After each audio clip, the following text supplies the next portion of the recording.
Buenas tardes a todos para poder analizar un poco aspectos de la vida y el pensamiento de Ortega, ¿sí?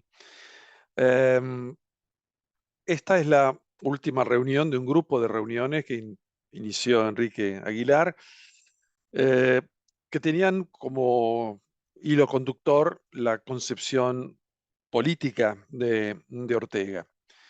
Y dijimos, bueno, en la última reunión llevemos un poco más cerca a Ortega de la Argentina, a ver si logramos desentrañar algún aspecto que sea interesante tanto del pensamiento de Ortega como del pensamiento de Ortega para la Argentina, ¿sí?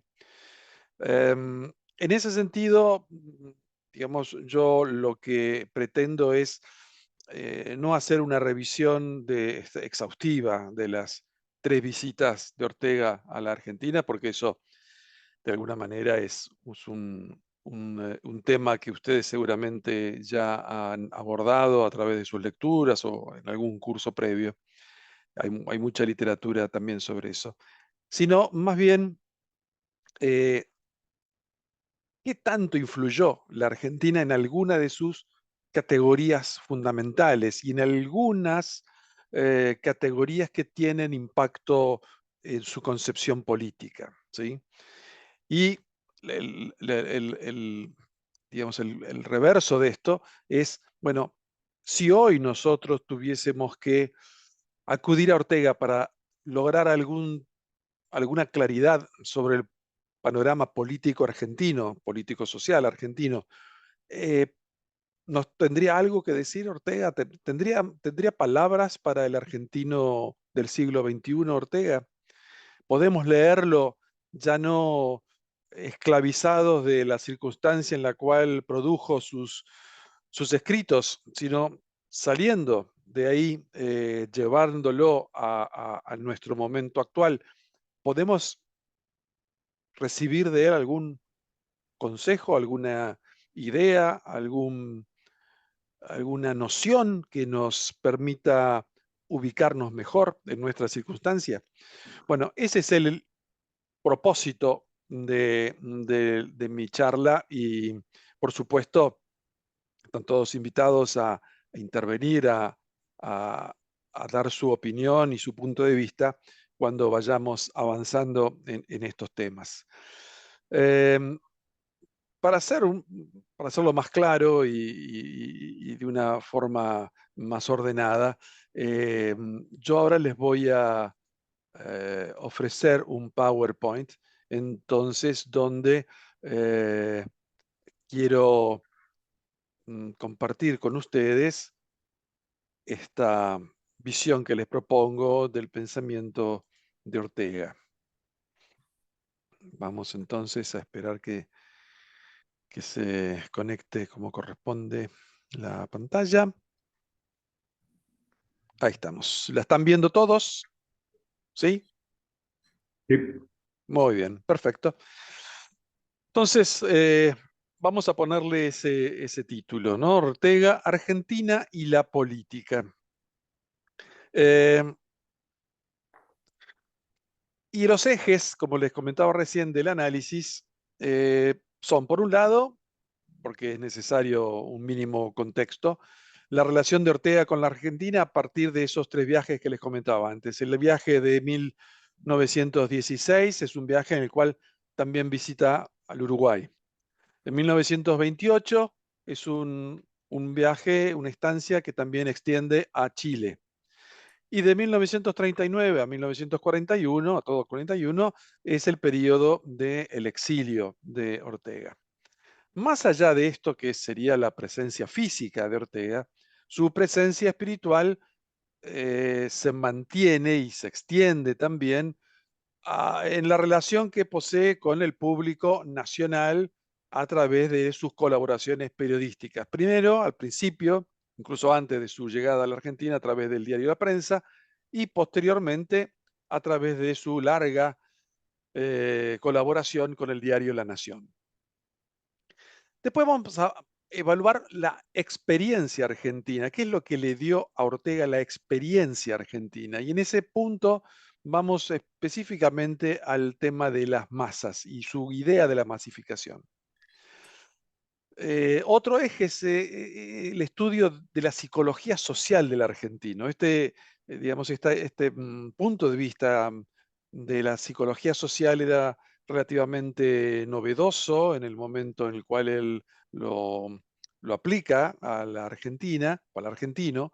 Eh, es en la manera de lograr un enfoque de los argentinos que no sea eh, digamos, a partir de su historia o de sus ideas, de su ideología solamente, sino fundamentalmente de su comportamiento en sociedad. ¿Sí? Eso sería un poco el punto de vista de la psicología social. Y al final les voy a ofrecer a ustedes una serie de textos de Ortega.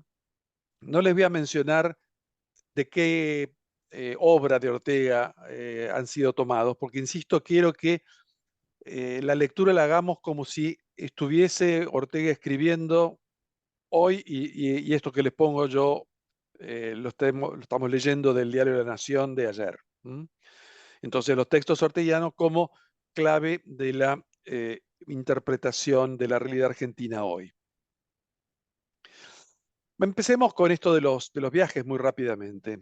Ya sabemos que en 1916 llega Ortega a la Argentina a partir de una invitación que le hace, digamos, la Asociación Cultural Española, financiado por la Junta de Estudios en el exterior.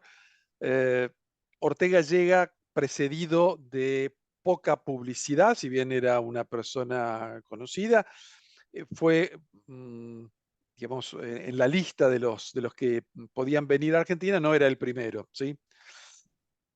Cuando Ortega llega, y vamos a ver ahora cuáles son algunas de sus actividades más importantes, se consolida como un renovador del panorama filosófico argentino, que en ese momento estaba fundamentalmente bajo la influencia del positivismo, ¿sí?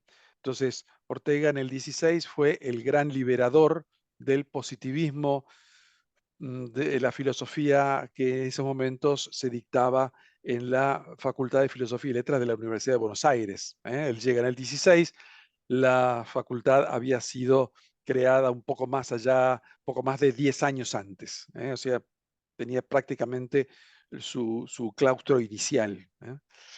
En 1928, eh, él introduce los temas nucleares, los temas fundamentales de su pensamiento. Especialmente vamos a ver el tema de la masificación.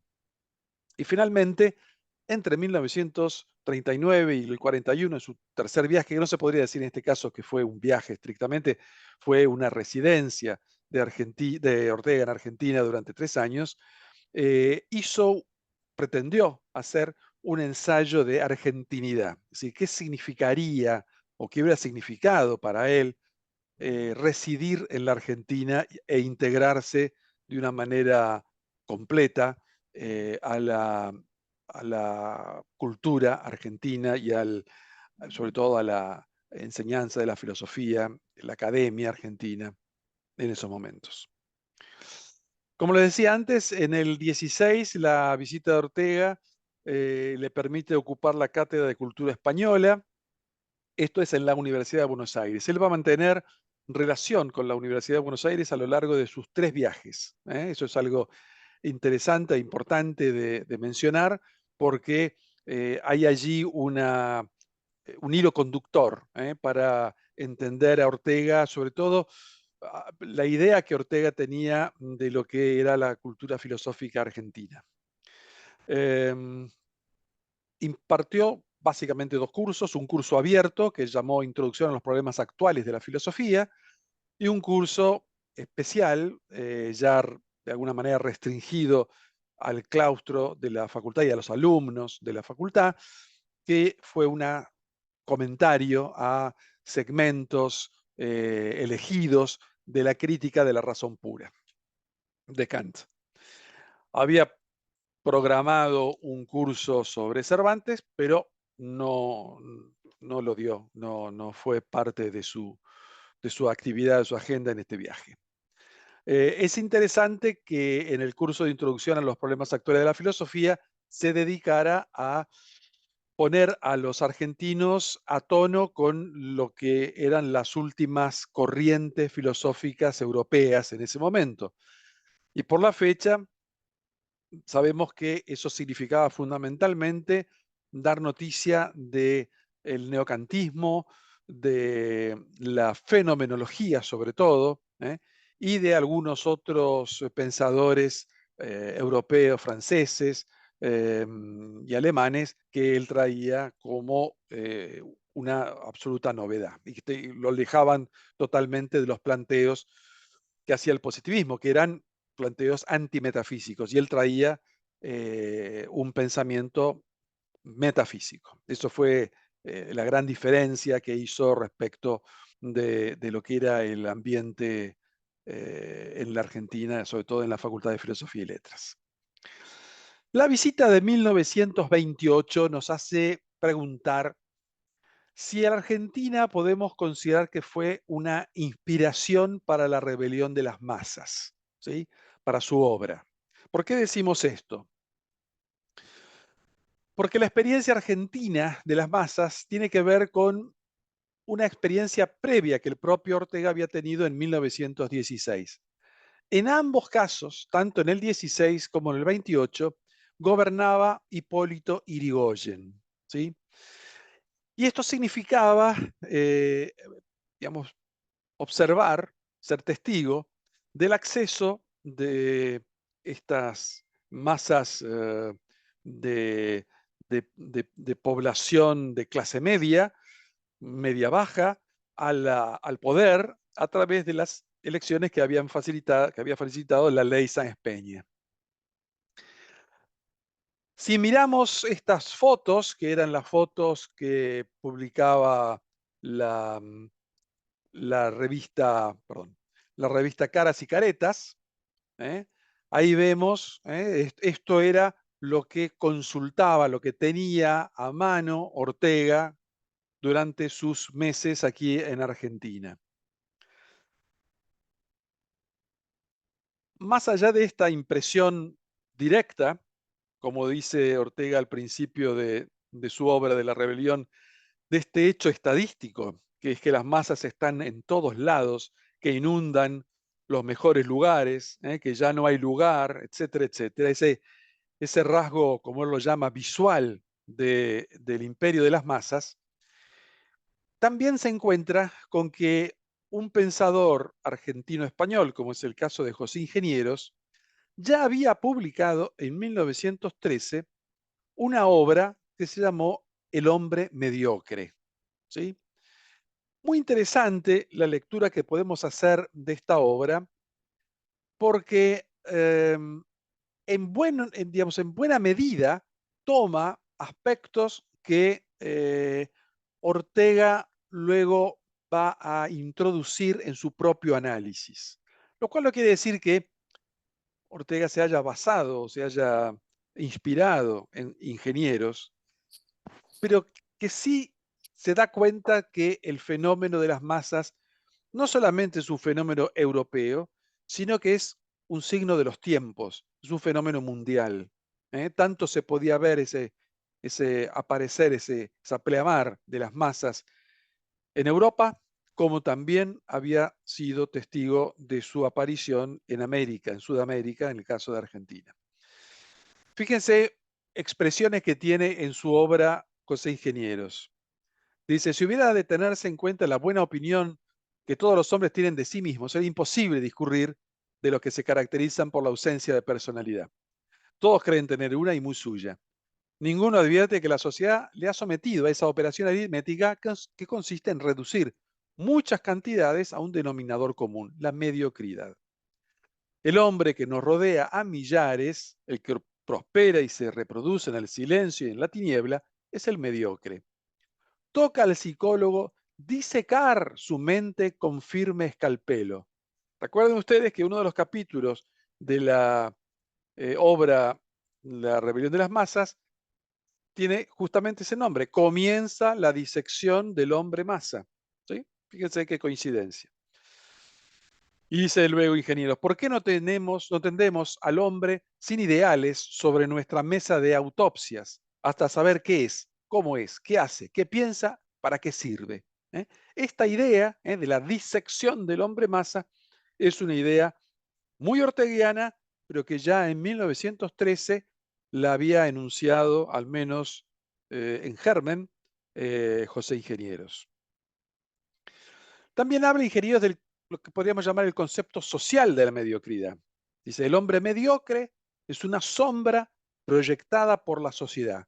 Es por esencia imitativo y está perfectamente adaptado para vivir en rebaño, reflejando las rutinas, prejuicios y dogmatismos reconocidamente útiles para la domesticidad. Así como el inferior hereda el alma de la especie, el mediocre adquiere el alma de la sociedad. Su característica es imitar a cuantos le rodean, pensar con cabeza ajena y ser incapaz de formarse ideales propios. Fíjense que este es un párrafo que perfectamente hubiéramos podido sacar de la rebelión. La idea del hombre masificado como un hombre que carece de ideas propias, esas ideas las comparte con los demás, es el famoso se piensa, se dice. Dice luego, el hombre superior es un accidente provechoso para la evolución humana. Es original e imaginativo, desadaptándose del medio social en la medida de su propia variación. Esta se sobrepone a atributos hereditarios del alma de la especie y a las adquisiciones imitativas del alma de la sociedad, constituyendo las aristas singulares del alma individual que le distinguen dentro de la sociedad.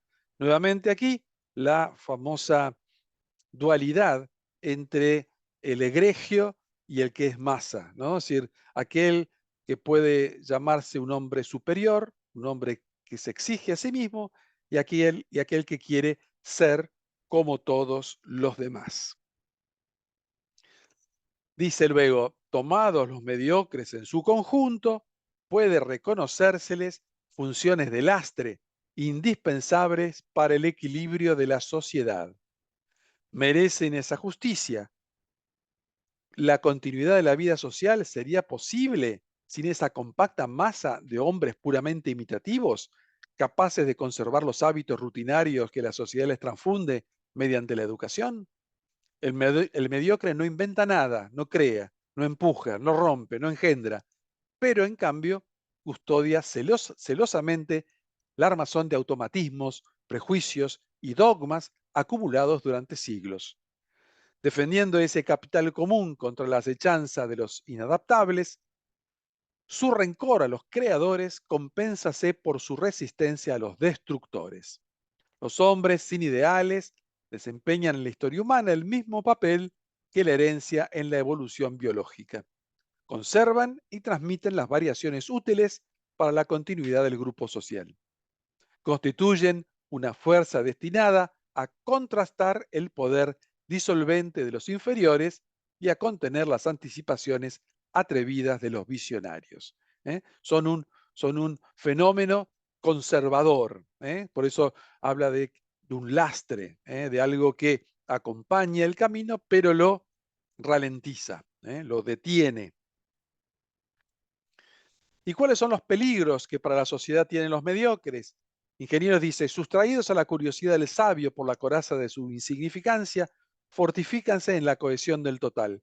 Por eso la mediocridad es moralmente peligrosa y su conjunto es nocivo en ciertos momentos de la historia, cuando reina el clima de la mediocridad. Fíjense, aquí se habla de clima, Ortega va a hablar de épocas.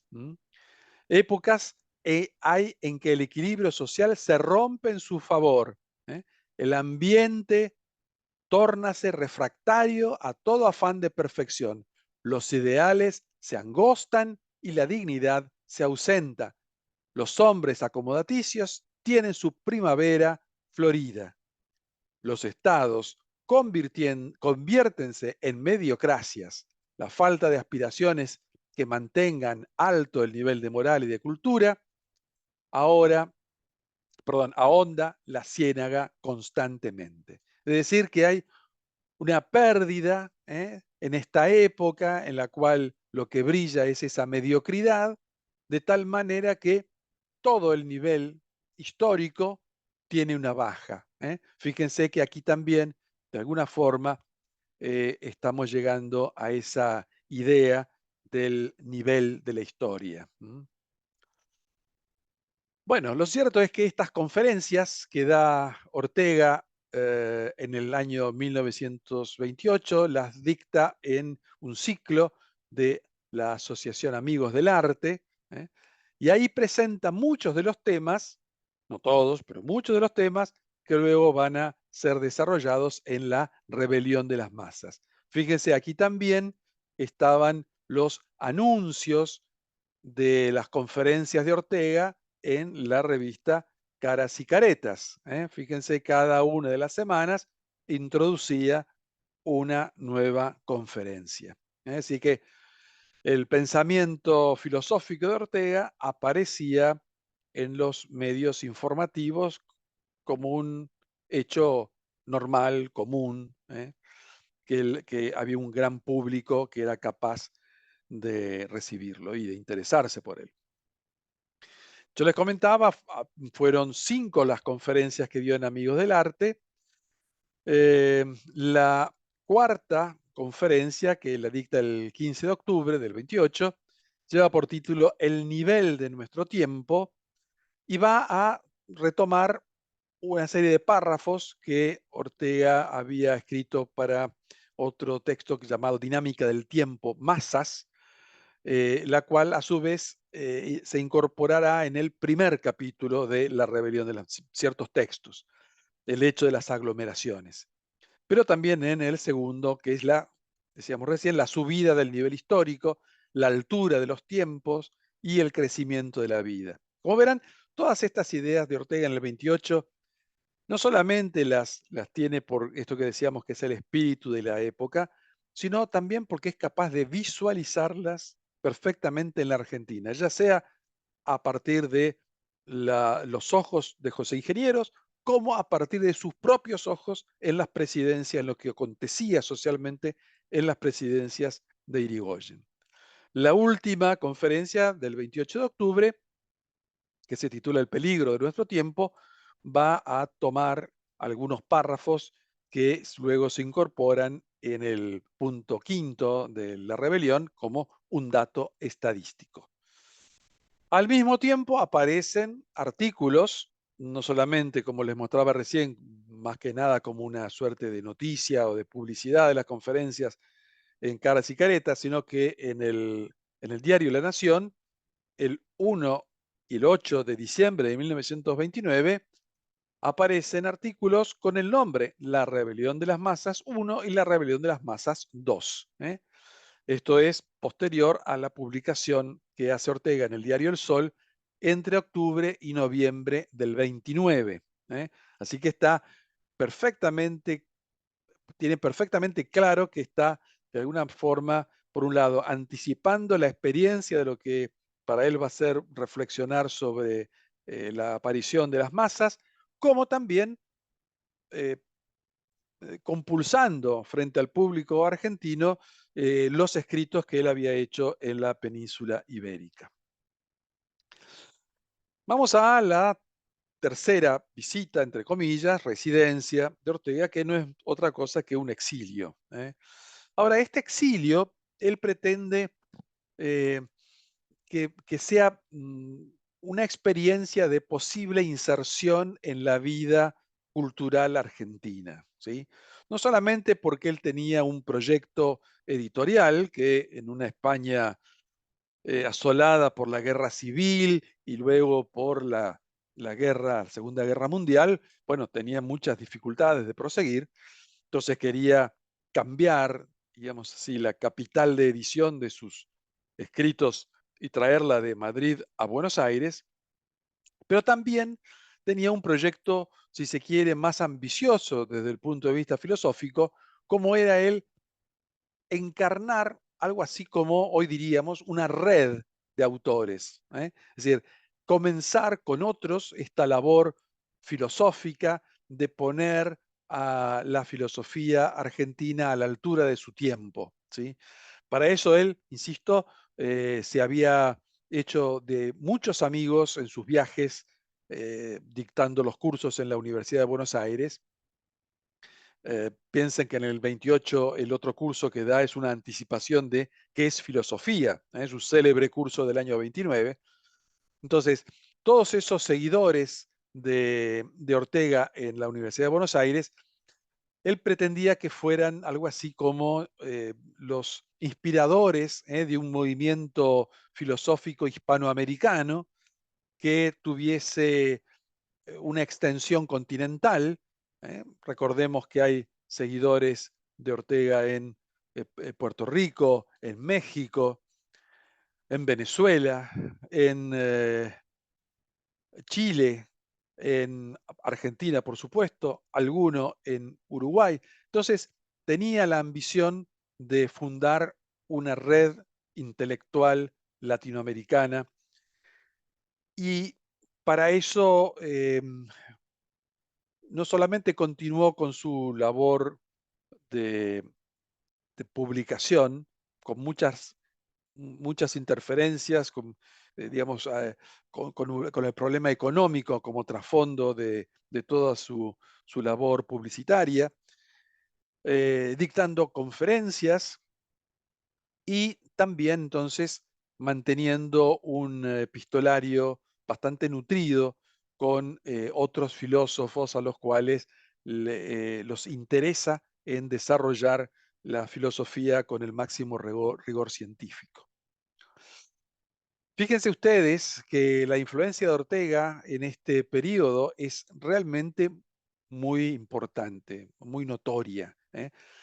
La Universidad de Buenos Aires tiene un registro que era la información que se le suministraba al Consejo Directivo de la Facultad de Filosofía y Letras, respecto de las actividades de extensión que se hacían anualmente. En el año 1940, Ortega se había comprometido por carta con el decano a dictar un curso. Ese curso fue nada más y nada menos que el curso sobre la razón histórica, ¿sí? Fíjense, en la primera fecha, el 23 de septiembre, la universidad, la facultad, registra 1000 participantes, es decir, llena un auditorio con 1000 oyentes, 1000 oyentes. Es una ceremonia muy impactante porque lo presenta el decano, que es Emilio Ravignani, también participan otros filósofos, destacando el lugar de Ortega en el concierto de los filósofos mundiales. Para que tengan una idea, ¿cuánta gente podía convocar otros autores? Ahí en una larga lista tiene la universidad las cantidades: 150, 200, 60, 250 como mucho, 50, 60, esos eran los números. Y cuando llega Ortega son 1000. Para que tengan ustedes una idea de la influencia que tenía Ortega en el medio cultural argentino. La segunda conferencia del 30 de septiembre son 850. La tercera, nuevamente 1000 oyentes, el 7 de octubre. Fíjense que es el desarrollo del método de las generaciones.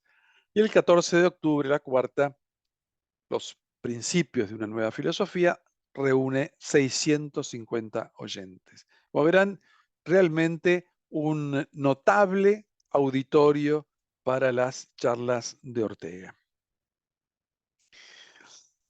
Ahora, teniendo esto en cuenta entonces, que Ortega era un hombre que conocía muy bien la mentalidad argentina, que había conocido al argentino, no solamente al argentino de Buenos Aires, que eso es a veces lo que se le achaca, que conoce bien a un cierto grupo, una cierta clase de la sociedad argentina, la clase más acomodada de Buenos Aires, pero él ha estado también en las provincias argentinas, es decir, no era entonces solo el medio de Buenos Aires el que conocía.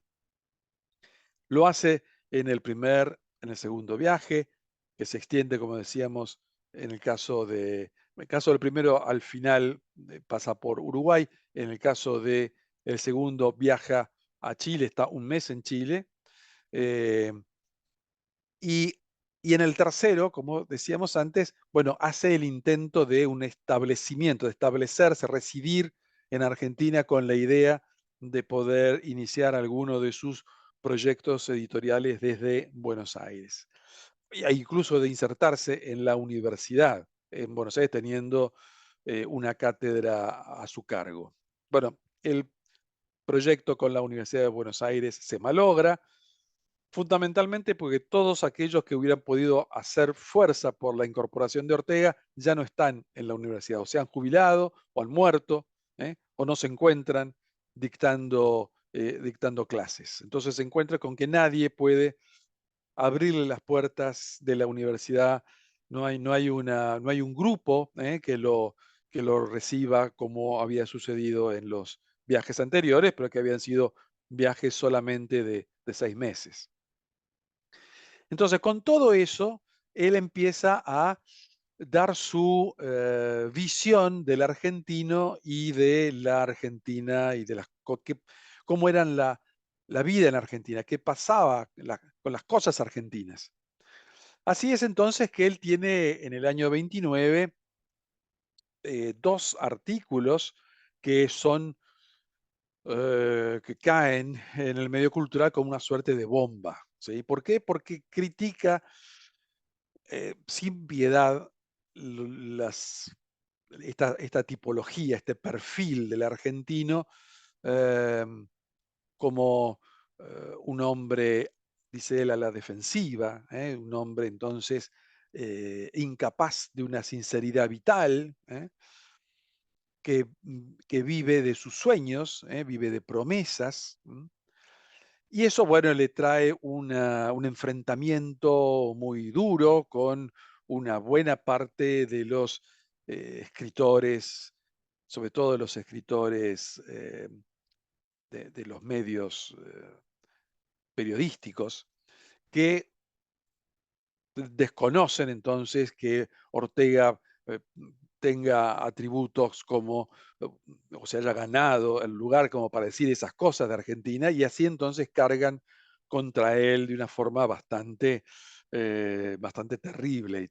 Así como hay otros que salen a defenderlo, es el caso de Victoria Ocampo y otros que quieren poner un poco de paños fríos y calmar la situación y hacer ver cómo Ortega, como él dice, paga con este tributo de sinceridad lo que había pensado de la Argentina. Vamos, vamos a ver qué le dice Ortega si vamos a leerlo ahora con escritos, por supuesto, de las épocas que les he mencionado. Fíjense, yo les he puesto simplemente la referencia al tomo y página de las obras completas, tal como están en la última versión, la versión de 10 tomos que, que edita la Fundación Ortega de España y la editorial Taurus.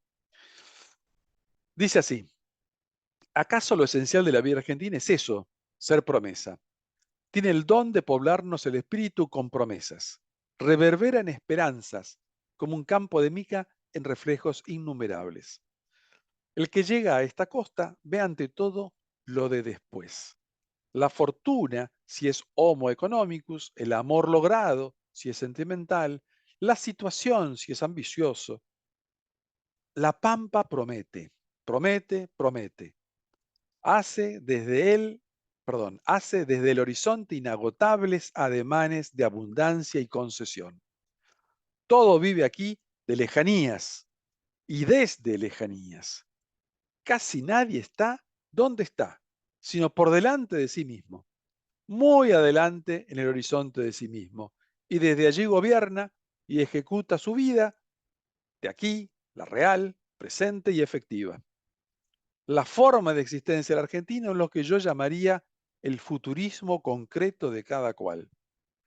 No es el futurismo genérico de un ideal común, de una utopía colectiva, sino que cada cual vive desde sus ilusiones, como si ellas fuesen ya la realidad.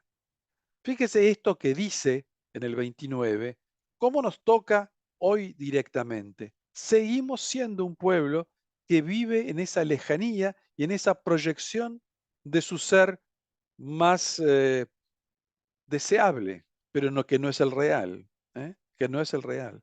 Empezamos a, seguimos pensando que podemos engañarnos a nosotros mismos imaginándonos un ser que no somos.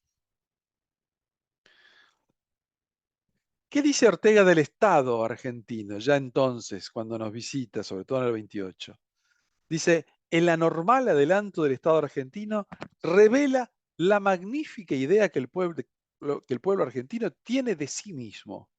Y como se trata de una nación incipiente, esta idea no es una memoria de antiguas hazañas cumplidas, sino más bien una voluntad y un proyecto. ¿eh?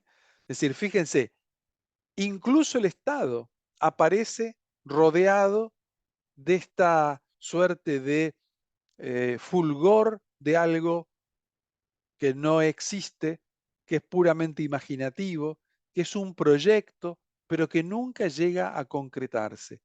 No es el argentino el que usa su pasado para imaginarse el futuro sobre una base firme, sino que no hay esa memoria, sino que hay imaginación, solo imaginación. ¿Qué nos dice respecto de las crisis económicas? Dice, la influencia que en la vida entera de la Argentina, en lo moral y aún en lo sentimental, adquieren las crisis económicas, sería inconcebible en una nación europea. Pero me parece un error explicar ese monstruoso influjo señalando simplemente la diferencia de constitución entre la economía de aquel país europeo, y las nuestras, aquel país argentino y las nuestras. La causa decisiva es psicológica y consiste, a mi juicio, en que dentro de cada individuo, no en la objetividad de los hechos económicos, ocupa el afán de riqueza un lugar completamente anómalo.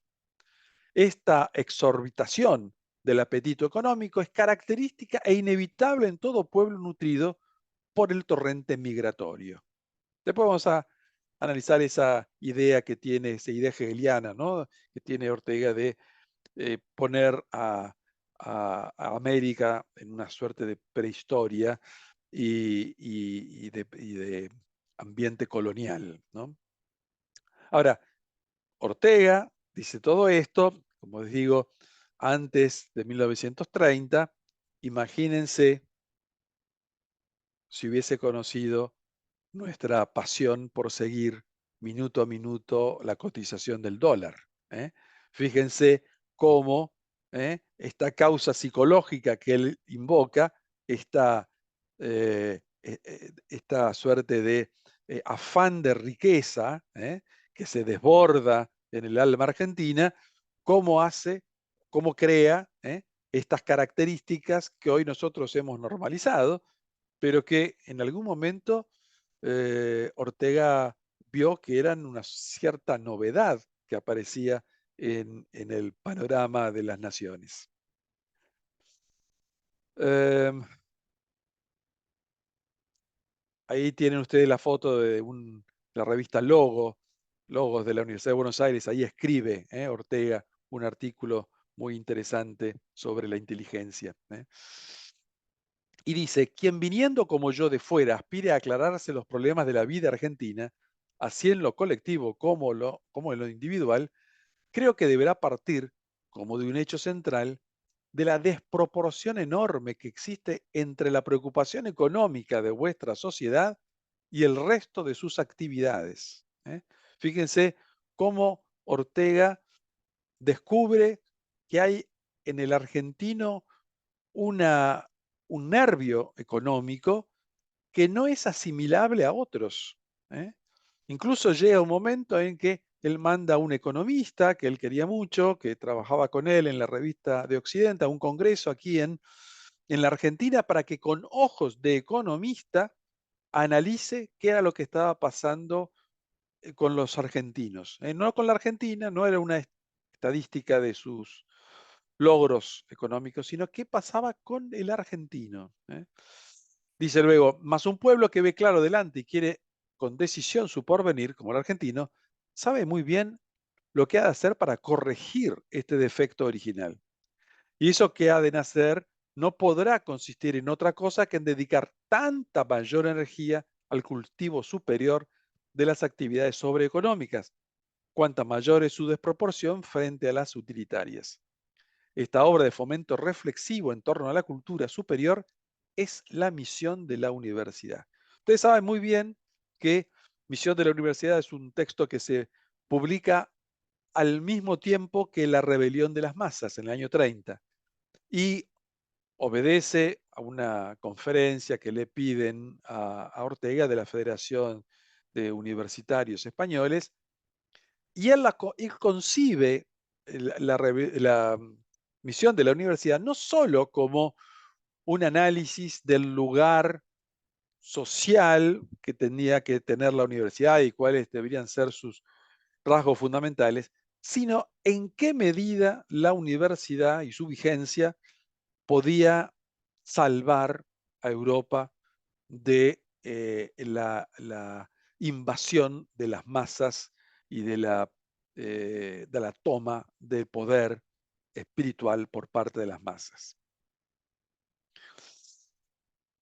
Hablar de política. Bueno, dice Ortega, ¿qué tengo yo que hacer en el centro de Buenos Aires? ¿Queréis decírmelo? Soy lo contrario de un hombre de negocios. No participo en intrigas, no tengo oficina. Mis relaciones sociales son sobrias. Detesto las reuniones en que hablan de política los que no entienden ni de política, pero están resueltos a salvar este país y de paso los demás países. Y encima la humanidad. Ah, y también la cultura, porque la cultura está en peligro y ellos, precisamente ellos, la van a salvar. Fíjense qué interesante este otro rasgo que podríamos perfectamente aplicar a situaciones de nuestra vida cotidiana hoy. Hablan de política los que no entienden ni de política. ¿eh? Es decir, esto es una crítica a los panelistas, a Van Lettres, ¿no? Es decir, fuera del contexto actual, pero ya se imaginaba, es decir, estos panelistas, gente que sabe poco de bastante pocas cosas, pero sin embargo opina de política, se anima a opinar de política. Y esto de la cultura está en peligro, que hay algunos que dicen la cultura o lo que fuera, el país está en peligro y yo lo vengo a salvar. Es otra expresión que hoy a nosotros, mm, digamos, no nos sorprende, ya la hemos escuchado en otros contextos. Dice después, gobernar, llevar hacia las alturas históricas una nación, es una obra de psicología. Ni hay otras fuerzas decisivas ni otros problemas últimos en política que los ánimos y los desánimos, las ideas y los apetitos alojados en el alma de los ciudadanos. La misma materia económica que a primera vista presume de independencia, no tiene efectiva realidad sino a través del vario carácter que posean los hombres. Un mismo impuesto da resultados divergentes en Suiza y en España. Ya hasta delante de una propina se comportan dispares el francés y el castellano. Fíjense si esto no es un párrafo que tendríamos hoy que enviarle a más de un candidato a presidente. ¿Sí? La importancia de la psicología para encarar los problemas de una nación, del gobierno de una nación.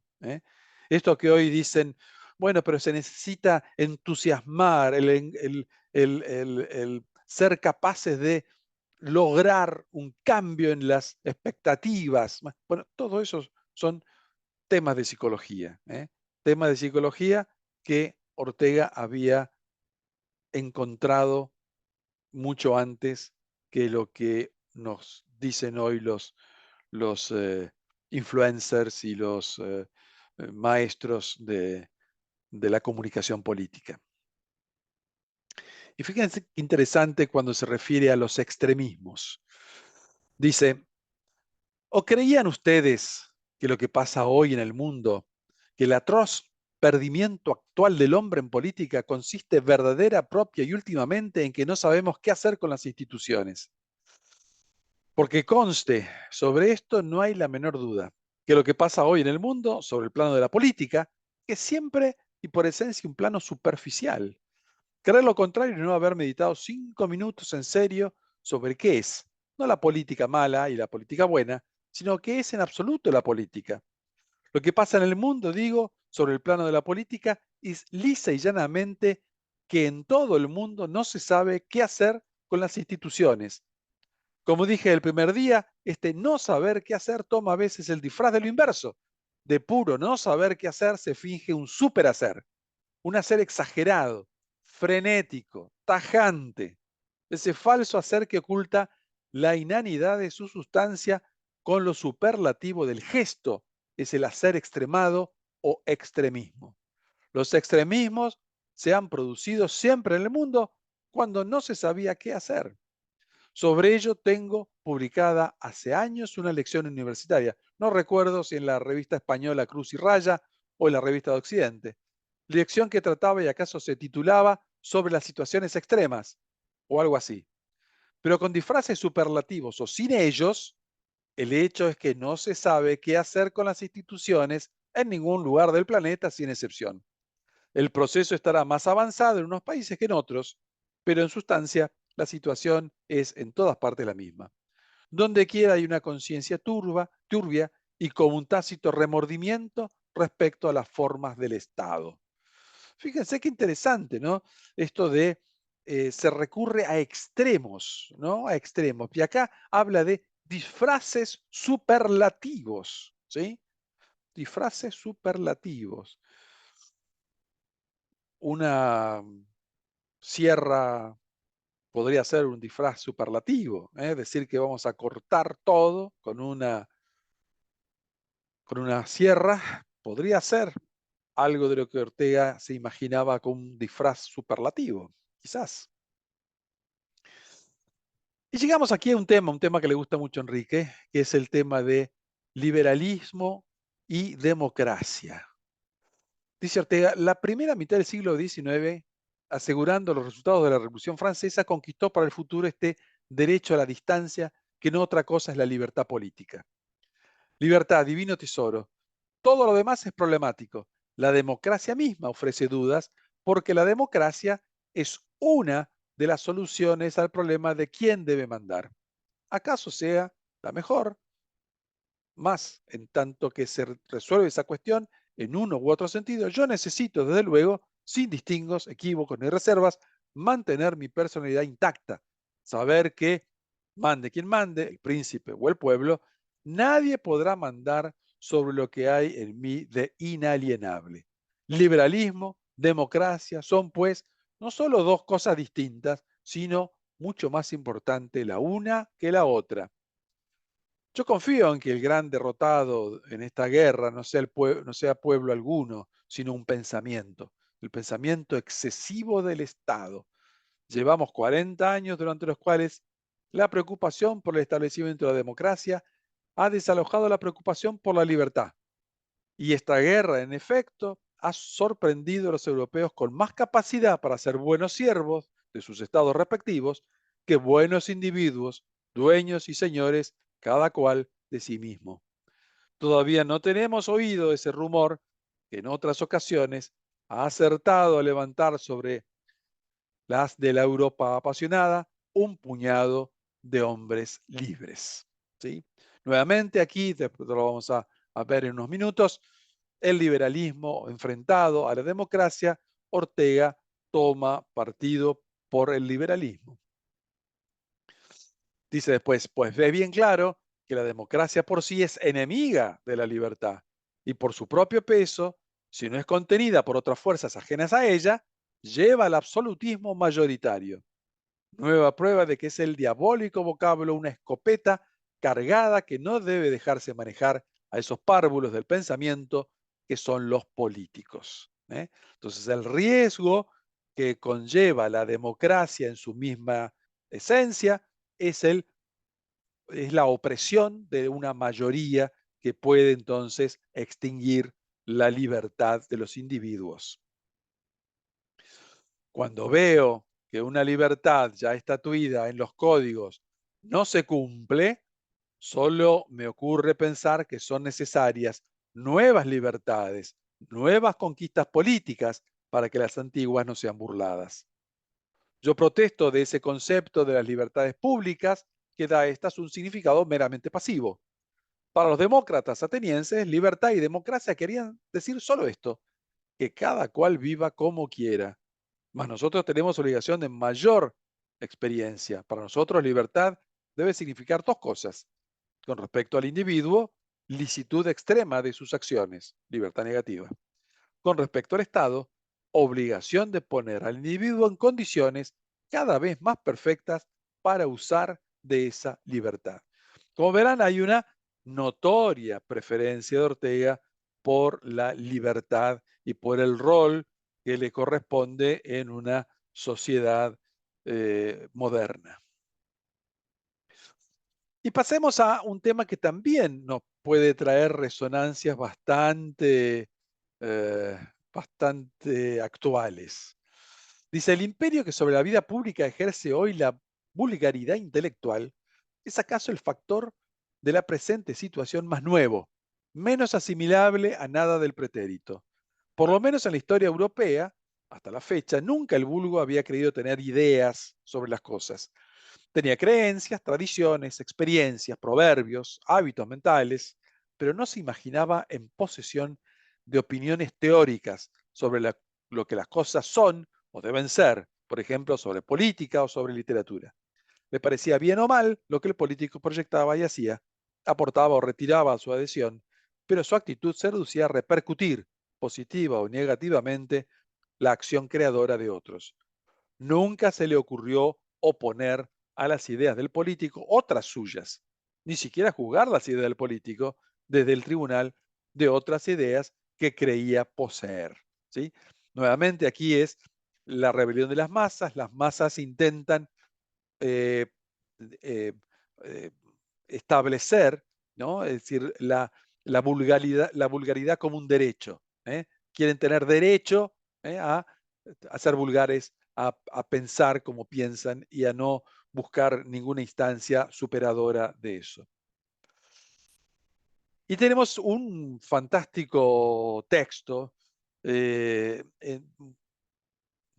plantea claramente la situación psicológica que él encontraba en el argentino y a la que, digamos, había encontrado una categoría que para él lo explicaba bastante bien, el guarango o la guaranga, que siente eh, siempre que se trata eh, perdón, de un ser admirable, superlativo, único, no sabe bien qué, pero vive embriagado en esa vaga maravilla que presiente ser. Para existir necesita creer en esa imagen de sí mismo y para creer necesita alimentarse de triunfos. Más como la realidad de su vida no corresponde a esa imagen y no le sobrevienen auténticos triunfos, duda de sí mismo deplorablemente.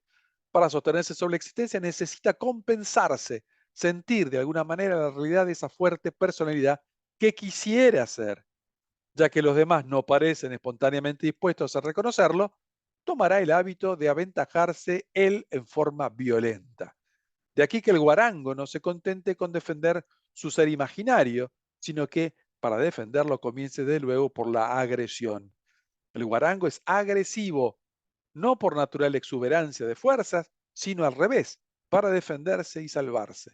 Necesita hacer sitio para respirar, para poder creer en sí. Dará codazos al caminar entre la gente para abrirse paso y crearse ámbito. Iniciará la conversación con una impertinencia para romper brecha en el prójimo y sentirse seguro sobre sus ruinas.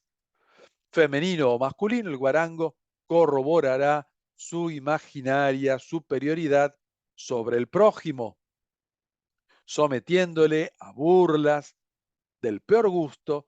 Si es especialmente tímido, recurrirá al anónimo. Y dice, Buenos Aires es la ciudad de los anónimos. Como se ve, el guarango, perdón, como se ve, es el guarango la forma desmesurada y más gruesa de esa propensión a vivir absorto en la idea de sí mismo que padece el hombre argentino. Este es otro de los grandes capítulos de la polémica desatada por Ortega en Buenos Aires. Muchísimos artículos, algunos de ellos muy duros con Ortega, en donde le reprochan esta caracterización del guarango y que el guarango pueda ser entonces una tipología aplicable a entender al ser humano, al ser argentino. Y aquí les voy a dejar de compartir un segundito, porque lo que viene es una interpretación que he encontrado en un texto, diría Ortega, un mamotreto, que se ha publicado este año. Es un libro de José Luis Villacañas, para que lo vean ustedes, acá se los muestro, es este. Fíjense el tamaño de este librito, ¿eh? Es un libro bastante importante, ¿sí? Bueno, en este libro propone una interpretación o reinterpretación de esa relación que veíamos entre liberalismo, libertad y democracia, ¿sí? Vamos de nuevo para acá, así les muestro de qué se trata.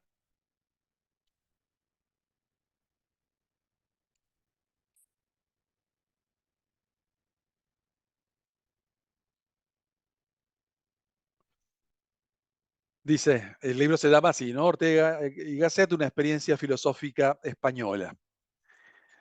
Ortega, en lugar de plantearse el problema del autoritarismo, que distilaba todo ese ingente carisma, habló de hiperdemocracia y caracterizó su época como aquella en que la muchedumbre gobernaba directamente.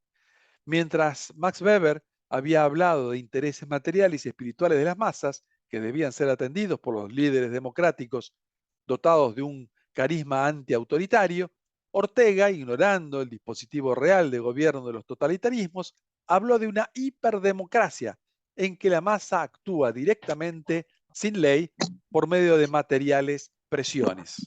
Esto está en ese lugar de las obras completas 4, página 379. Esa ordenación política de las propias masas, ejercida por líderes dotados de un imponente carisma, a Ortega le parecía sencillamente lo mismo que las masas mandaran. El tema o el problema del poder, ¿sí? Fíjense que es interesante cómo destaca este autor el lugar que ocupa Max Weber en la producción de Ortega, ¿sí? Con que ahora lo compara, digamos, y que lo hace dialogar. Esto no es muy usual en la bibliografía del último tiempo sobre Ortega. Me pareció un hallazgo de Villacañas el que se hubiese detenido en confrontar a Max Weber con Ortega en estos temas. Luego dice, para Ortega la democracia como forma de Estado implicaba una forma de autoritarismo y de la peor especie en la medida en que no podía existir sin una maquinaria específica caracterizada por la centralización. En suma, democracia era otra forma de lo que hoy solemos decir intervencionismo del Estado. Fíjense cómo se produce una suerte de pendiente que lleva a Ortega desde la democracia a la centralización y por lo tanto al centralismo, entendido entonces como una forma de ejercer el poder dentro del Estado, ¿sí? El Estado es el que interviene sobre los asuntos propios de la sociedad y pretende manejarlos, pretende mandar en ellos. En 1949 siguió con su diagnóstico, la democracia era el ascenso totalitario de las masas, y el francés había sido el primero, se está refiriendo a Tocqueville, había sido el primero en anunciarlo proféticamente en el sentido de su propio libro, La rebelión de las masas, en cuya segunda parte, ¿Quién manda en el mundo?, lo citó, cita a Tocqueville. Sin embargo, algo más se movilizó aquí. Los males de Europa venían de que Inglaterra había intentado, con lamentable inoportunidad, continentalizar su democracia. Eso lo dice Ortega. Tocqueville habría sido el primero en advertir este peligro y era como una promesa que encuentra Ortega en Tocqueville. Todavía en 1954, víspera de su muerte, Ortega repetía que en Tocqueville encontrábamos dibujada nuestra era, pero ni una palabra más de en qué sentido. Ortega siempre concluyó que el dilema era todavía o democracia o liberalismo. ¿Sí? Esto es un aporte que hace Villa Cañas. Es evidente que Ortega es sencillamente antidemocrático y que ese sentimiento se lo dictaba su liberalismo autoritario, pues es bien claro que la democracia por sí es enemiga de la libertad. Y esto le parece que es así casi porque lleva al absolutismo mayoritario. Nuevamente, esto de la democracia morbosa, una democracia exacerbada, salida de sus límites eleccionarios y que entonces puede reinar en la sociedad sin ningún tipo de límite. Su clave no podía ser la democracia porque para Ortega las fuerzas de resistencia contra la organización deben concentrarse contra el Estado. Por supuesto, Ortega seguía diciendo que el Estado era el mayor peligro. Entre el individualismo liberal y el Estado se establecía una lucha a muerte. Pero no debemos olvidar que la mayor capacidad de asfixia del Estado se mostraba sencillamente en esto. Ahora el Estado rebasa por encima de todo lo que hasta el presente pretendían ser y aún quiere llegar a ser lo que menos puede ser. Se ha convertido en un Estado beneficencia. Fíjense, yo lo decía en esa fecha. Es hora de ver con claridad que el Ortega final se adscribió a la línea neoliberal, como pronto mostraría al traducir en este mismo año de 1949 Civitas Humana de Wilhelm Röpke, libro que había salido editado en Leipzig en 1944. Nobleza obliga, Röpke digamos, es traducido por Ortega porque Röpke parte del análisis de la cultura que hace Ortega en su propia obra. Es un autor claramente influenciado por Röpke, que no se podría, me parece excesivo denominarlo un neoliberal. Es un liberal, pero no en un sentido globalizador, como podría uno entender la filosofía de los liberales neoliberales. Bueno, he recorrido, como verán ustedes, una amplia cantidad de temas. Otro texto que vuelve también con esta polémica, le dedican bastantes páginas a la polémica de Ortega, si es más liberal que demócrata o más demócrata que liberal, o cómo entiende esa relación. Es este otro texto, también un texto editado este año, de Gregorio Robles Morchón, que se llama Sociedad, Historia y Derecho en la Filosofía Política de José Ortega y Gasset.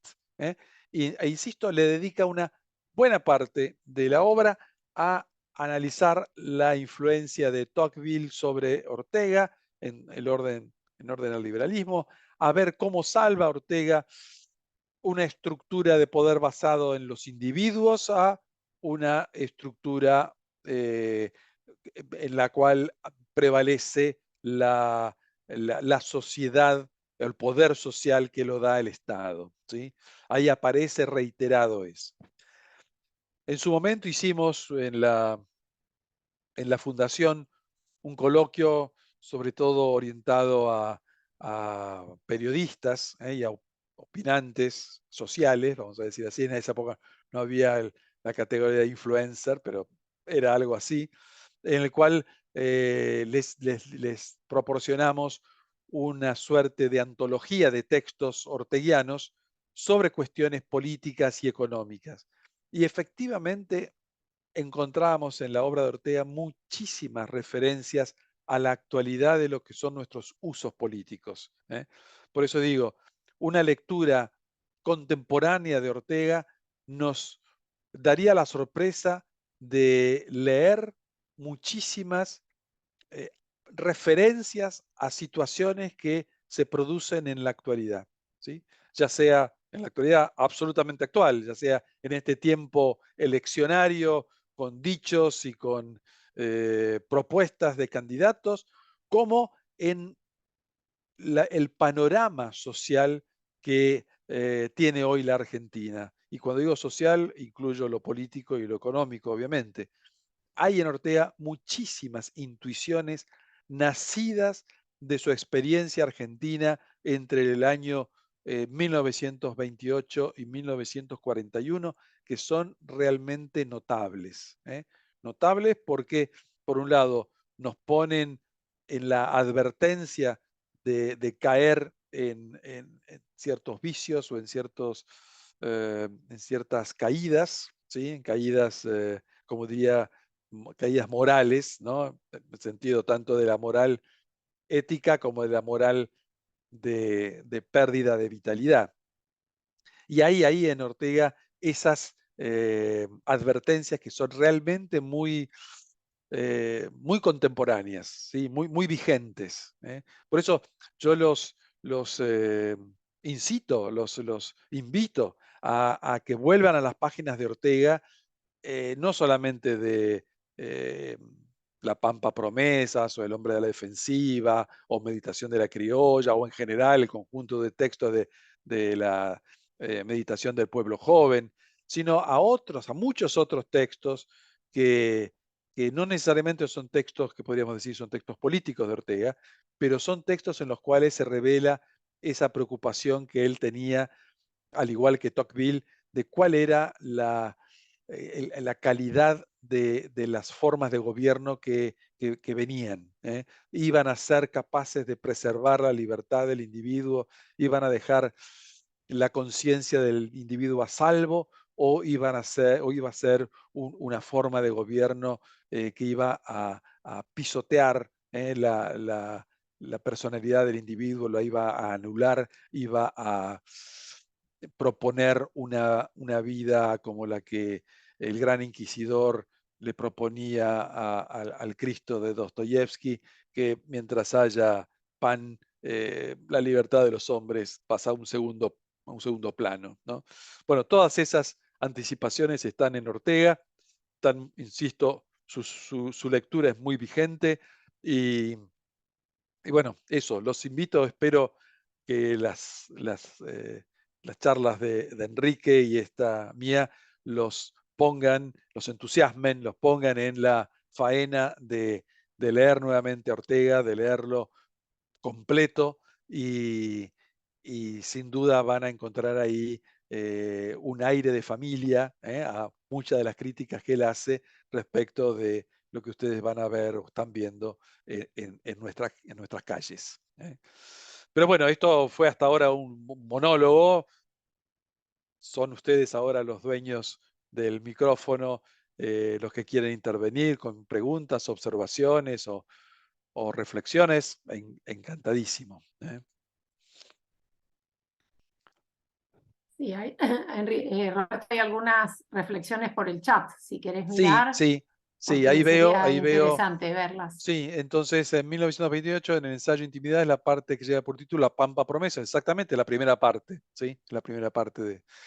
eh, y Santiago Kovatlov, el problema de la Argentina es que no renueva su repertorio de problemas. Quizá aquí la razón de que suenen tan encarnadas las referencias a Argentina. Sí, en efecto, esto muestra que no hemos renovado el plantel de nuestros problemas y por eso, sin duda, muchas de las cosas que dice Ortega nos suenan muy actuales. Aunque Ortega viajó por provincias argentinas, me queda la idea que en sus escritos sobre el ser argentino están basados en el hombre que vive estrictamente en Buenos Aires. Me gustaría reflexionar. Es cierto que conoce muy bien el hombre de Buenos Aires, sin duda. Ahora, eh, conoce también el hombre del interior. No le escapa que digamos, no piensa él que hay una sola manera de ser argentino, pero está tomando, como decía, antes, cuando hace una psicología social, está intentando crear una tipología.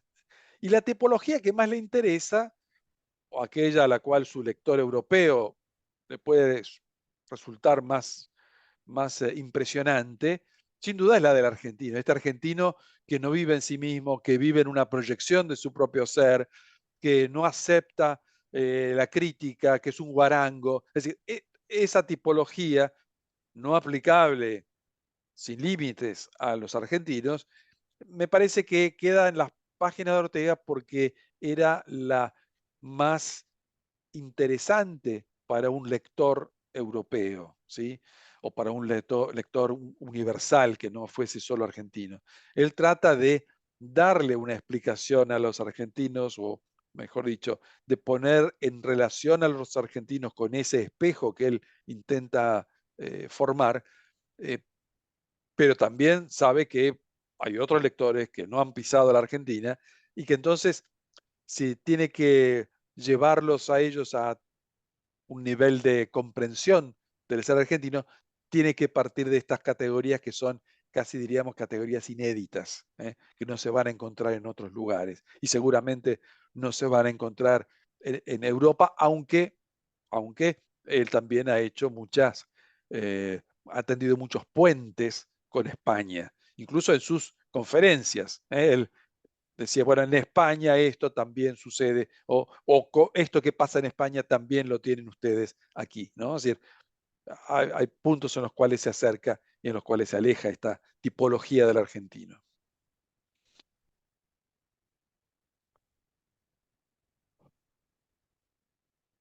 Roberto, Señor, eh, no, bueno, buenas tardes a todos por lo pronto, pero coincido con vos en que, bueno, el hecho de que él viajara también por algunas provincias le permitió llevarse una imagen que trascendiera el contexto meramente porteño.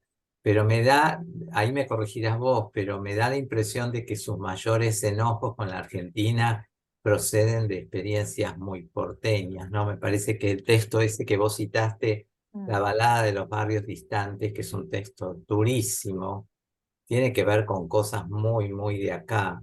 De sí, hecho, muy de acá y de un grupo, y además un grupo a su vez también muy reducido, que es el grupo de los intelectuales, de ciertos escritores, ¿no? También hay una reducción en cuanto al tipo humano al cual él se refiere, que además lo hace en función también de cierto desánimo que esos personajes le han creado, ¿no? Es decir, hay una especie de intento de entender la Argentina, pero también hay un cierto pase de factura a un grupo de la sociedad, ¿no? Con el cual él no ha tenido una buena experiencia, ¿no? También eso hay que decirlo, ¿no?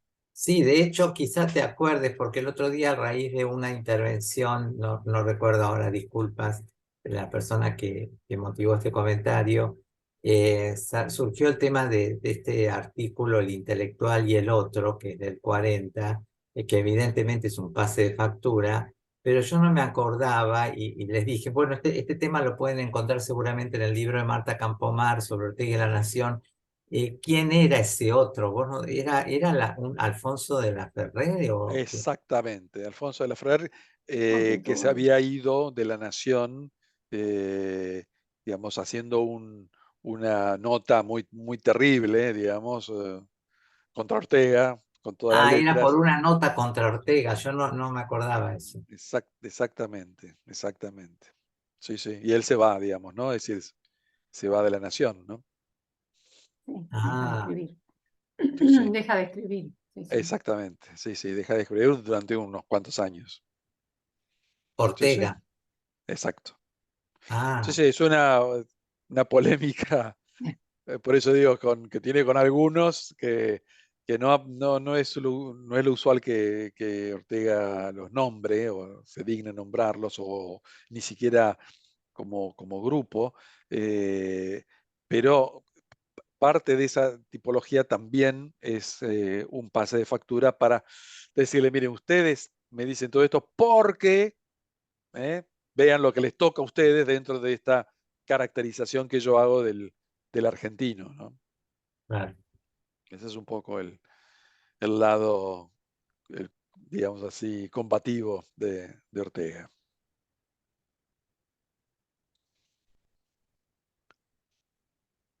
Muy Ahí está bien. levantando la mano Alejandro. Ah, Amaro. sí, Alejandro perdón. Amaro, pero estás Adelante. muteado, estás Sí. muteado.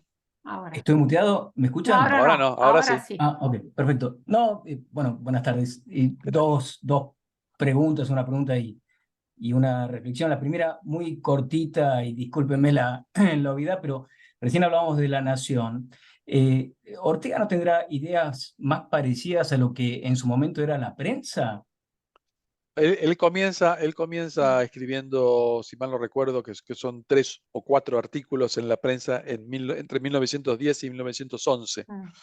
Eh, Sin duda, por su, digamos así, afinidad ideológica o mental, claro que está más cerca de la prensa, ¿sí? Está Ok. más cerca de la prensa. Pero él se da cuenta también que La Nación era un diario con una capacidad de influencia transversal mucho más notable que la prensa, ¿no? Entonces, en ese sentido, yo creo que él hace, más allá de que también el acercamiento siempre es personal, es a través de alguien, no es que él manda un artículo a ver si se lo publican o no, sino que ya ha establecido un acuerdo. eh, Creo que eso termina de definirlo con una cierta exclusividad con la Nación. Porque el tema no es que escriba en la Nación, sino que al escribir en la Nación ya dejó de escribir en la prensa.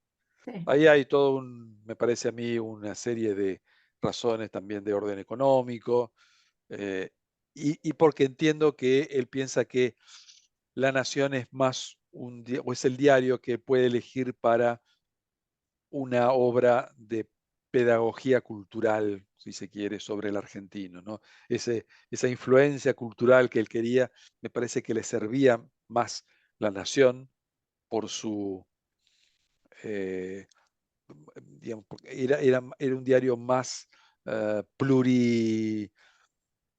pluriclases que lo que podía hacer la prensa, me parece. Sí. Y la reflexión, 2 minutos, digamos, o por lo menos una de las cuestiones que me llevo de los cursos, me gustó mucho lo de Mirabeau, eh, en el sentido, pues, después de releerlo, después de unos cuantos años, y en relación con las elecciones actuales, porque uno también podría mirar a partir de Mirabeau que propone cada uno de los candidatos de hacer con el Estado, ¿no? Que son otra forma de ver la compulsa que se viene. Es decir, que dice el candidato A que va a hacer con el Estado, el B, el C y el D. Y Exacto. si hay alguno que pinta como estadista, ¿no? Es decir, aquel que sabe qué hacer con el Estado.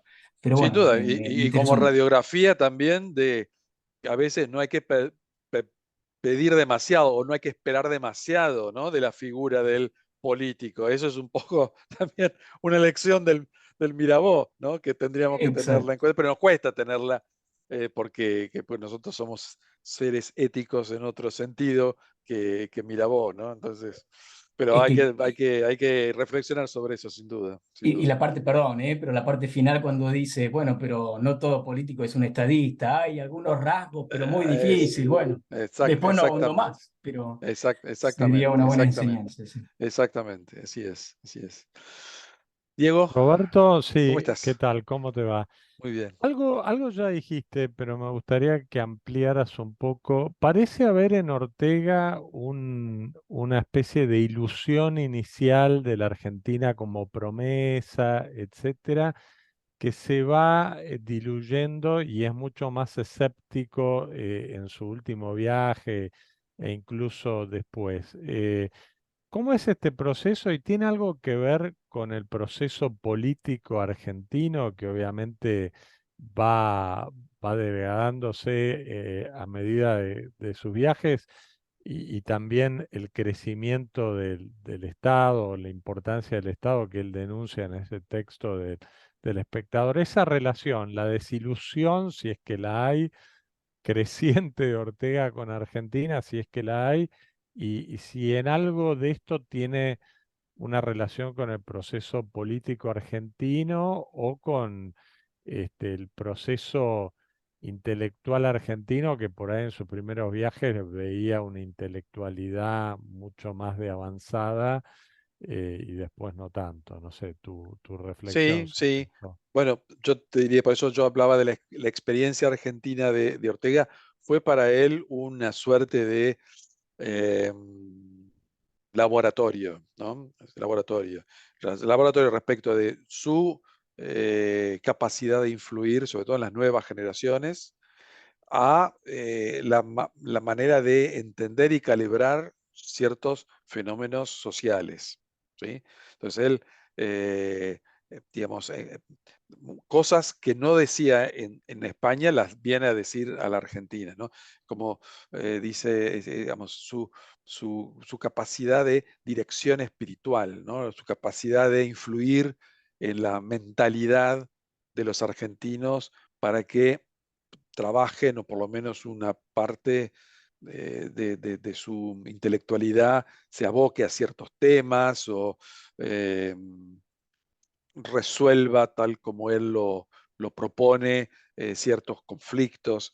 Pero la relación de Ortega con la Argentina es una relación dramática, ¿no? Es decir, una relación dramática porque no fue siempre la misma.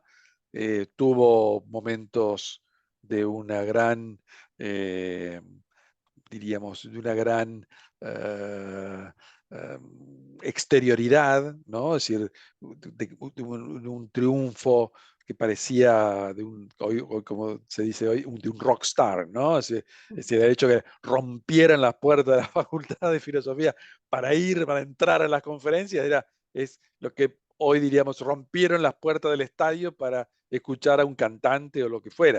Es decir, eso él no había encontrado en España, ese entusiasmo por su palabra y por la filosofía en términos generales. Entonces, claro, aparece a la Argentina como un país sumamente receptivo, ávido de ideas nuevas, de ideas interesantes, de conducción moral e intelectual.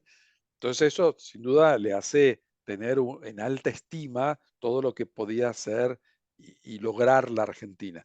No nos olvidamos tampoco que cuando Ortega visita Argentina después de 1910 y cerca de 1910, es decir, Argentina era una de las 10 naciones más importantes del mundo, ¿no? O sea, con un nivel de vida, conoce a Victoria Ocampo,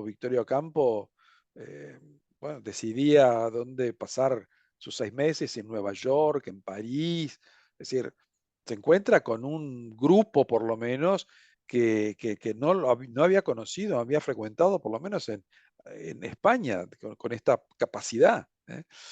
Y con capacidad de influir también en el medio social. Pero al mismo tiempo también se encuentra con argentinos que no tienen este nivel, con la argentinidad que da lugar a la aparición eh, de estos conflictos, de las revoluciones, del aprovechamiento del Estado con fines menores. Todo esto lo va, digamos, alejando de ese entusiasmo inicial y, claro, termina prefiriendo no acordarse más, ¿no?, de la Argentina.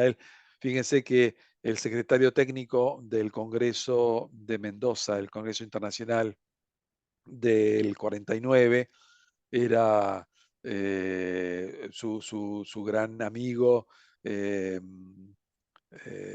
que fuera el primer decano, el segundo decano de la Facultad de Filosofía y Letras, ayúdame Enrique,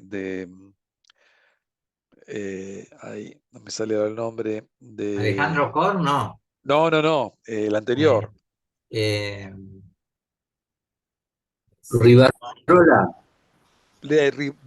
No. Rodolfo Rivarola Rivarola. era de acá. No, Rodolfo Rivera no. Ay, qué mal que estoy, que no me acuerdo del nombre. Romero. Ricieri, Coriolano Frondizi. Alberini. Coriolano Alberini. Alberini. Sí, sí. Coriolano Alberini es el secretario técnico del Congreso de Mendoza. Lo invita especialmente a Ortega y Ortega no manda ni un trabajo, ¿eh? No manda ni un trabajo. No le hubiera costado mucho hacer un escrito. Así fue como participa Julián Marías, Julián con un Marías, sí. escrito. Claro, Julián Marías no viene, pero manda un escrito. Ah. Y ya Ortega tenía una cierta escuela orteguiana en Argentina, en Buenos Aires. César Pico presenta una comunicación sobre la filosofía de Ortega. No le costaba nada haber mandado un escrito y no lo hace. No lo hace.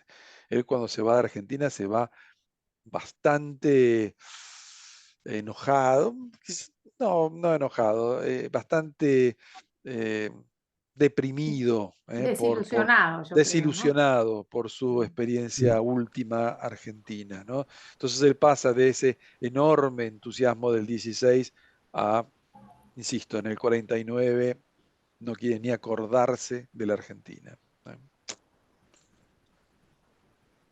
Incluso no le responde las cartas a Victoria Ocampo. No, no, por eso pasado entra en el un... 42, 43, ya no le responde casi. Exacto, entra en un cierto mutismo, se aísla, prefiere ocuparse de sus conferencias que ya no son básicamente fuera de España y todo el tema de la guerra civil, la guerra mundial, todo eso, bueno, es un ambiente que no favorece para nada que él recupere esa experiencia argentina y le trate de dar otro valor, digamos, ¿no? Que seguramente con el tiempo se le hubiera podido dar, pero me parece que las condiciones no estaban como para que reflexionara o volviera sobre sus pasos argentinos y pudiera él mismo hacer un balance y un cierre, ¿no? Lamentablemente, me parece que ese cierre no existió.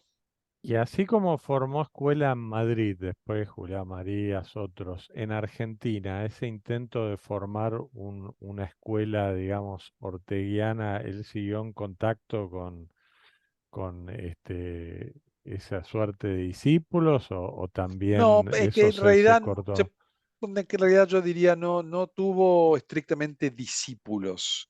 Mm. Tuvo sí filósofos con los cuales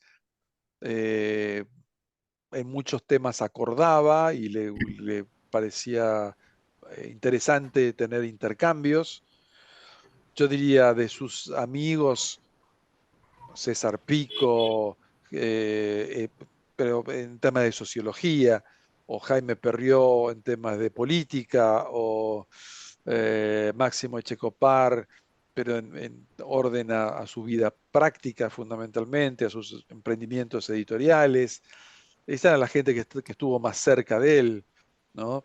En filosofía, eh, Romero, eh, pero con los cuales no termina totalmente bien, ¿no? Es decir, el posicionamiento de Ortega respecto de la guerra civil le trae muchos sinsabores y, y no termina finalmente de encajar en alguien que tuviese algún discipulaje, ¿no? Es decir, como que hubiese dicho, bueno, a ver, hay filósofos que... Pero, ojo, el propio Romero, cuando intercambia cartas con Ortega, le habla de que hay nuevas generaciones que pueden seguir sus ideas y que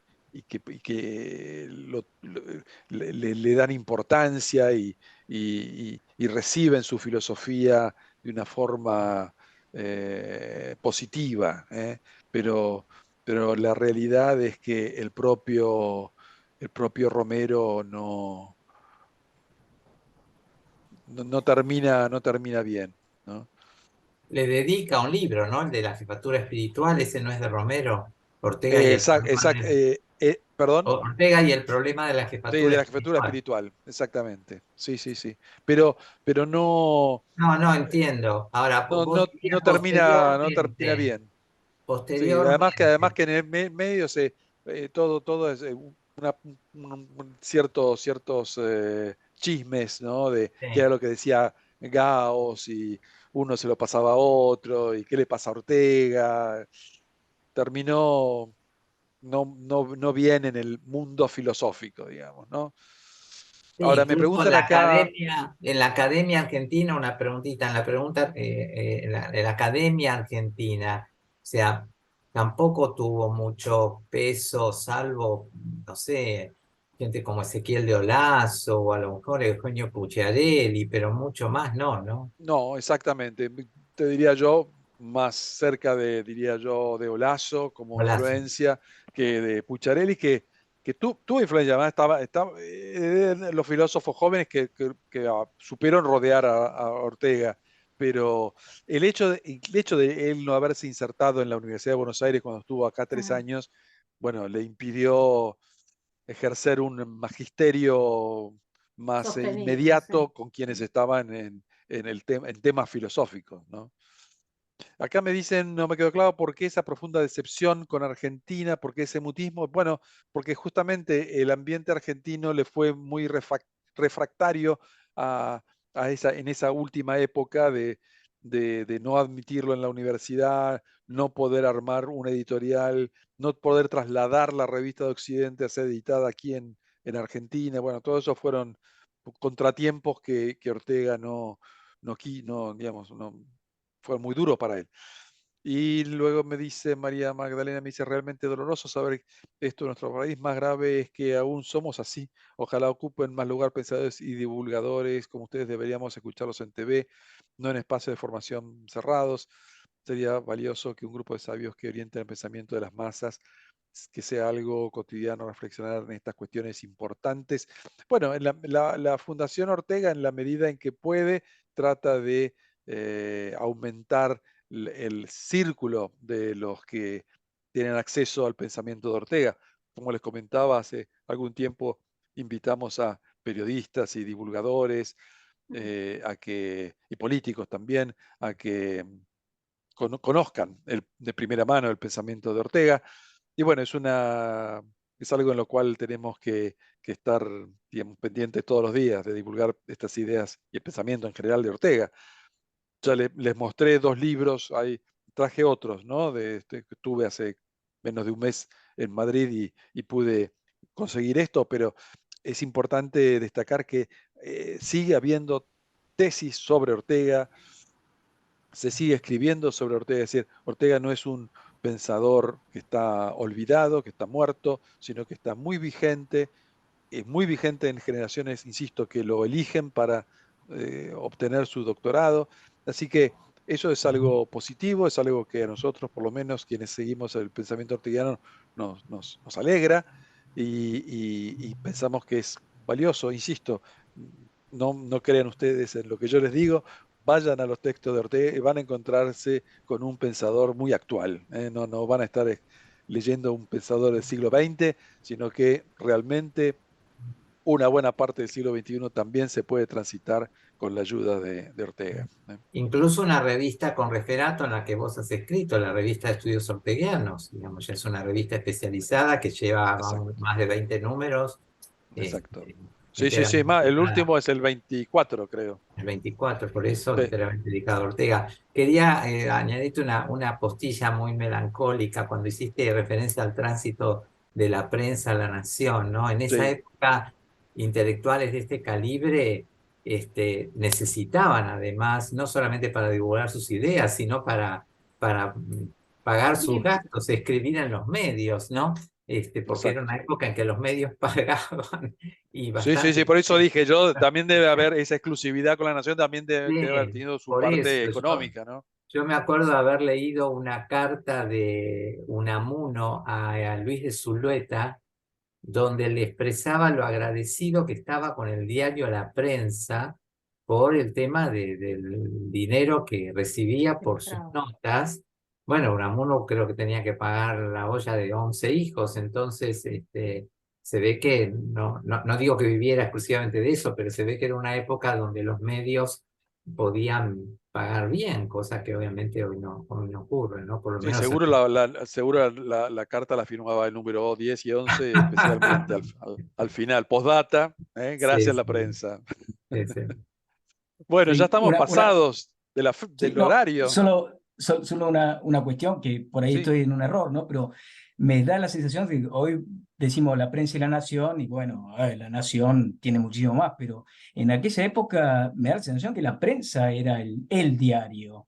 Sí, no Y la solamente era el diario, nación sino que era, era era uno más. una tribuna cultural muy importante. Por La eso, sede del diario La Prensa, ahí estaba el Instituto de Conferencias, era, digamos, una labor cultural fantástica, fantástica. Así que sí, sí, sí, como diario y como centro cultural, la prensa era muy importante, sin duda. Y lo siguió siendo incluso cuando Ortega escribía en La Nación.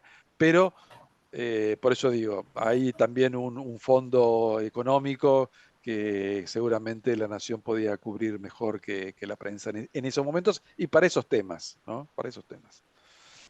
Bueno, fue un gusto el haber compartido esta última reunión con todos ustedes. Por supuesto, le agradezco especialmente a Enrique que me invitó a sumarme a su proyecto, que era justamente el hablar de política junto con Ortega, y no solamente la política de Ortega, sino junto con Ortega.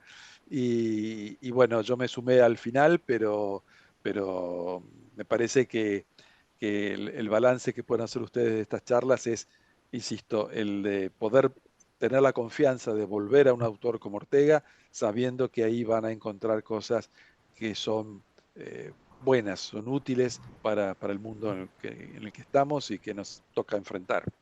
Así que con confianza sigan a Ortega, sigan también, voy a pasar el aviso, sigan también a la Fundación Ortega Set a través de su sitio web. Ahí publicamos y vamos contando las cosas que suceden en la fundación y que algunas de ellas, muchas de ellas están relacionadas con el pensamiento de Ortega, pero otras son amplias. También tenemos otros ejes de trabajo, así que pueden sumarse a cualquiera de ellos cuando quieran. Y ¿Está muchas bien? gracias, Inés. Y muchas gracias, Inés. Claro, no, claro, eso iba a decir. Inés tiene la última palabra. Yo ya hice Ustedes hacen, el marketing, ahora vos seguís. ustedes le dan el contenido al encuentro. Lo que estaba pensando cuando hablaban de esto de la prensa y la nación, la prensa era más el órgano que leía la colectividad española. La colectividad leía más la prensa. Ortega, como decías vos, Roberto, quería llegar a espectros más amplios. Sí, Entonces era multicapa, sí. lo de Sí, la sí. nación le venía bien.